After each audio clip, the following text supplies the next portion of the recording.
ఏమంటాడంటే కుమార్తెను మూల కంబము అంటే స్తంభము. ఒక స్తంభం ఎలా ఉంటుందో ఆ స్తంభం వలె ఉన్నారు అంటాడు. అంటే ఒక ఇంటి నిర్మాణానికి ఏం కావాలంటే స్తంభం కావాలి, ఫిల్డర్ కావాలి. ఆ ఫిల్డరు చూసినట్టయితే వాక్యం సెలవిస్తున్నమాట. ఆ ఫిల్డరే ఆ ఇంటికి ఏం కలుగుతుంది. ఆ ఇల్లు ఒకటి కట్టినా, 2 స్టేర్లు కట్టినా, 5 స్టేర్లు కట్టినా, ఎన్ని స్టేర్లు కట్టినా కూడా ఆ బిల్డింగ్ నిర్మాణానికి ఈ చూసినట్టయితే ఈ ఫిల్డరే ప్రాముఖ్యమైంది.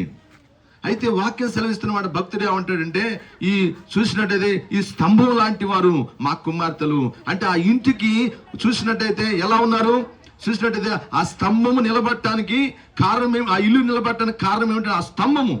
కానీ ఈ కుటుంబం నిలబడటానికి కారణం ఏమిటంటే వాక్యం సెలవిస్తూ ఉంది.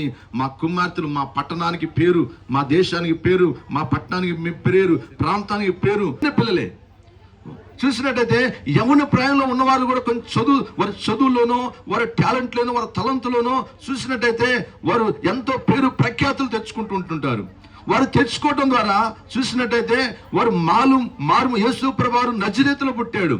ఆ నజరేతు మారుమూల ప్రాంతము, పనికిరాని ప్రాంతము. కానీ యేసు ప్రభువు ద్వారా ప్రపంచం అంతా కూడా తెలిసిపోయింది నజరేతు అనే గ్రామము.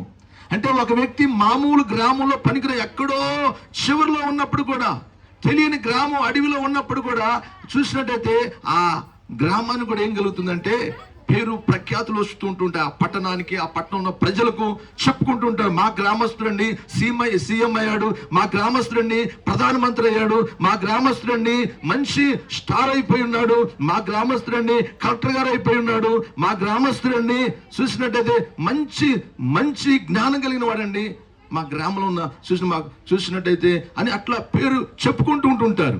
అయితే ఇక్కడ భక్తుడైన దావీదు గారు ఏమంటున్నాడంటే మా కుమార్తెలు నగరకు చెక్కబడిన మూల స్తంభములు అని చెప్తున్నాడు. ఇక్కడ వాక్యం ఈ విధంగా సెలవిస్తూ ఉంది. యవనంలో ఉన్న కుమారులేమో ఎదిగినా ఎలాంటి వారంటే మొక్కలు లాంటి వారు అంటాడు. మొక్క ఎలా బలంగా ఉంటుందో ఆ మొక్కలతో పోలుస్తున్నాడు.